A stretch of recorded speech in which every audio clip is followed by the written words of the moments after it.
Црквата на археолошкиот локалитет Кале кај селото Крупиште ќе биде следниот предизвик за конзерваторите, откако археолозите ја завршија најновата истражувачка кампања. Со искупувањата е целосно дефинирана архитектурата на катедралната базилика, во која пред години беше откриено парче камен со глаголски надпис, единствен ваков наод во Македонија. Истражувачите очекуваат следната фаза да биде нејзина заштита и презентација. Ја дефиниравме целата концепција, односно целата црква, се истражи мартириумот и така го дефиниравме, значи целиот тој простор и се надевам дека понатаму ќе можеме и таа црква да се конзервира, бидејќи мислам дека е единствената црква во Македонија, катедрала каде што се откриена е глаголицата, значи парче камен со глаголицата.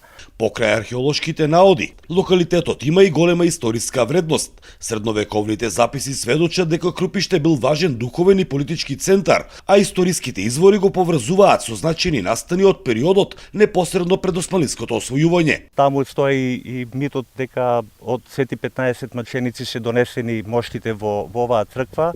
И уште еден, обично ние така ги поврзуваме работите со историските податоци, значи ние пишам податок дека цар Душан одржал 2 состанока во Крупиште во периодот од 1355 година кога доваѓат напливот на османлиите. Така да не случајно тој ги одржал 2 собири во Крупиште. Значи тој податок стои како запишан во грамотите на Душан.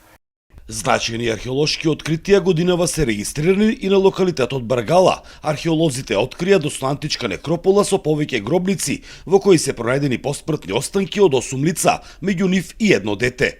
За Сител, Трајан Ристовски.